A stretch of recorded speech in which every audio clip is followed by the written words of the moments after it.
জানিয়ে দিব এই মুহূর্তে আমাদের হাতে এসেছে গুরুত্বপূর্ণ আপডেট সংবাদের শিরোনাম। শুরুতেই থাকছে দুবাইয়ে বিধ্বস্তির পর ভারতের তেজস কেনার আলোচনা স্থগিত করল আর্মেনিয়া। এদিকে শেখ হাসিনার পক্ষে আদালতে লড়বেন না জেডাই খান পান্না। আরও থাকছে অন্তর্বর্তী সরকারের সঙ্গে যুক্ত অনেকেই নির্বাচনে অংশ নেবেন জানাল উপদেষ্টা আসিফ। এবারে জানিয়ে দিব 150 আসনে প্রার্থী ঘোষণা করল গণ অধিকার পরিষদ। সব শেষে জানিয়ে দিব সিসিইউতে বেগম খালেদা জিয়া, রয়েছে মাল্টি ডিজিজ জটিলতা। এতক্ষণ শুনছিলেন হাতে থাকা আপডেট সংবাদের শিরোনাম, এবারে বিস্তারিত। তবে তার আগে অনুরোধ রইল ভিডিওটিতে একটি লাইক এবং কমেন্ট করে জানিয়ে দিন ভিডিও সম্পর্কে আপনার মূল্যবান মতামত। আরও জানিয়ে দিন ভিডিওটি কোথা থেকে দেখছেন বা কোন জেলা থেকে দেখছেন।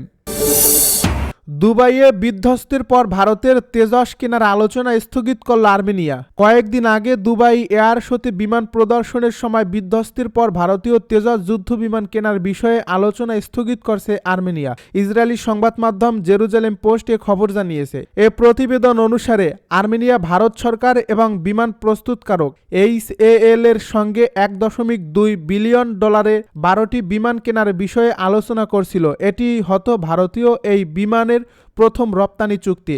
বিশ্বের বৃহত্তম অস্ত্রের ক্রেতা ভারত রপ্তানিকারক হয়ে ওঠায় ভারতের প্রচেষ্টার অংশ হিসেবে 1982 সালে তেজস জেটের উন্নয়ন শুরু করছিল। সেই বিমানের উন্নয়নে ইসরায়েলি সিস্টেম ব্যবহৃত হয়েছে।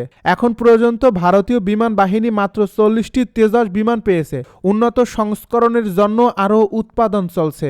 এদিকে ভারতীয় সংবাদ মাধ্যম ইন্ডিয়া.com এক প্রতিবেদনে জানিয়েছে বিষয়টি নিয়ে আর্মেনিয়া সরকারের পক্ষ থেকে কোনো আনুষ্ঠানিক বিবৃতি দেওয়া হয়নি। ভারত সরকারও এখনও এই প্রতিবেদনের বিষয়ে কোনো মন্তব্য করেনি। প্রসঙ্গত গত 21 নভেম্বর স্থানীয় সময় দুপুর 2:10 দুবাই এয়ার শোতে প্রদর্শনীর সময় ভারতীয় বিমান বাহিনীর তেজস যুদ্ধ বিমান বিধ্বস্ত হয়।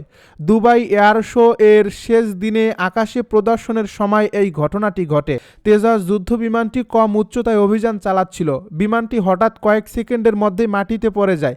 এরপর বিস্ফোরিত হয় এবং আগুন ধরে যায়। পাইলট উইং কমান্ডার নামাজ সিয়াল ঘটনাস্থলেই মারা যান। শেখ হাসিনার পক্ষে আদালতে লড়বেন না জেডাই খান পান্না। জোরপূর্বক গুম, খুন ও নির্যাতনের অভিযোগে মানবতাবিরোধী অপরাধের পৃথক 2 মামলায় ক্ষমতাচ্যুত সাবেক প্রধানমন্ত্রী শেখ হাসিনা সহ পলাতক 7 জনের পক্ষে আন্তর্জাতিক অপরাধ ট্রাইব্যুনালে আইনি লড়াই না করার সিদ্ধান্ত নিয়েছেন সুপ্রিম কোর্টের জ্যেষ্ঠ আইনজীবী জেডাই খান পান্না। বৃহস্পতিবার বিকেল 4টায় নিজের ভেরিফাইড ফেসবুক অ্যাকাউন্টে দেওয়া এক ভিডিও বার্তায় তিনি এ ঘোষণা দেন। এক ভিডিও বার্তায় সরে দাঁড়ানোর কারণ ব্যাখ্যা করে জেডাই খান পান্না বলেন, যে আদালতের উপর শেখ হাসিনার আস্থা নেই সেই আদালতে আমি তার পক্ষে লড়াই করব না। আমি এই ভিডিও বার্তার মাধ্যমে বিষয়টি জানালাম। রাষ্ট্র নিয়োজিত আইনজীবী হিসেবে নিয়োগ প্রক্রিয়া ও পদত্যাগ প্রসঙ্গে তিনি বলেন, রাষ্ট্র আমাকে শেখ হাসিনার আইনজীবী হিসেবে যে নিয়োগ দিয়েছে তার ফরমাল চিঠি এখনও পাইনি। চিঠি পেলে আমি ফরমাল ওয়েতে পদত্যাগের বিষয়টি জানাবো। ট্রাইব্যুনালে শেখ হাসিনার পক্ষে না লড়লেও ভিডিও বার্তায় তিনি দুদকের মামলায় দণ্ডপ্রাপ্ত সজীব ওয়াজেদ জয় ও সাইমা ওয়াজেদ পুতুলের পক্ষে আইনি লড়াই করার ঘোষণা দেন।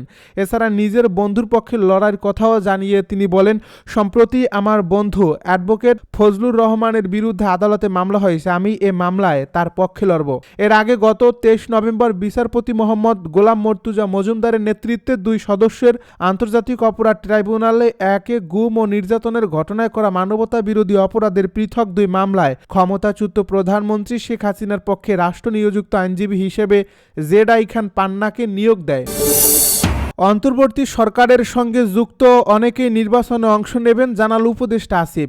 2 ছাত্র উপদেষ্টা ছাড়াও অন্তর্বর্তী সরকারের সঙ্গে যুক্ত অনেকেই নির্বাচন করবেন বলে জানিয়েছেন স্থানীয় সরকার, পল্লী উন্নয়ন ও সমবায় উপদেষ্টা আসিফ মাহমুদ সজীব ভুঁইয়া। বৃহস্পতিবার সচিবালয়ে সাংবাদিকদের আলাপকালে তিনি কথা বলেন। আসিফ মাহমুদ সজীব ভুঁইয়া বলেন, আমি নির্বাচনে অংশ নেব সে ঘোষণাও দিয়েছি।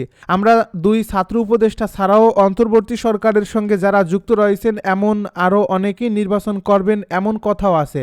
নির্বাচনে অংশগ্রহণের প্রস্তুতি প্রসঙ্গে তিনি বলেন, নির্বাচনে অংশগ্রহণ করার আগে পদত্যাগ করব এবং তারপরে নির্বাচনে অংশ নেব, সেভাবেই প্রস্তুতি নিচ্ছি।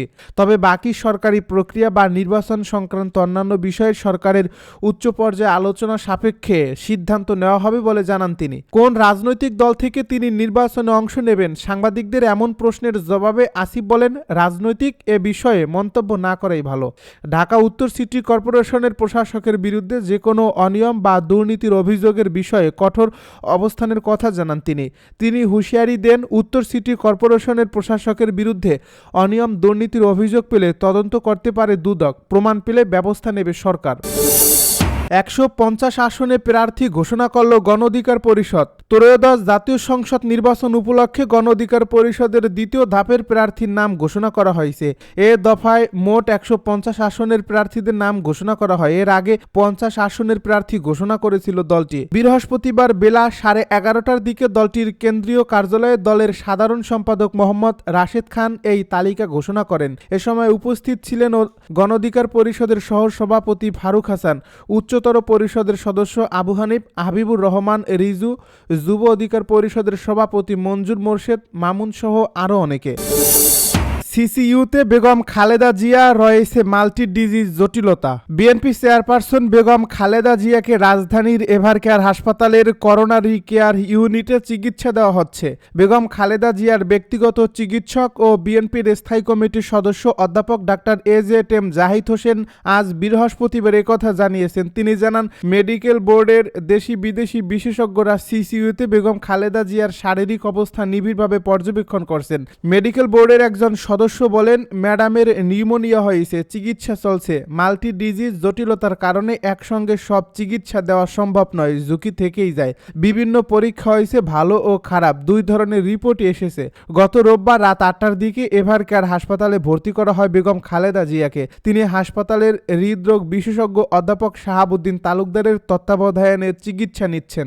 লন্ডন থেকে বিএনপির ভারপ্রাপ্ত চেয়ারম্যান তারেক রহমান ও তার সহধর্মিণী ডাক্তার জুবাইদা রহমান সার্বক্ষণিক চিকিৎসকদের সঙ্গে যোগাযোগ রাখছেন। প্রয়াত আরাফাত রহমান কোকর সহধর্মিণী সৈয়দা শামিলা রহমান হাসপাতালে অবস্থান করছেন। খালেদা জিয়া দেশবাসীর কাছে সুস্থতার জন্য দোয়াও চেয়েছেন।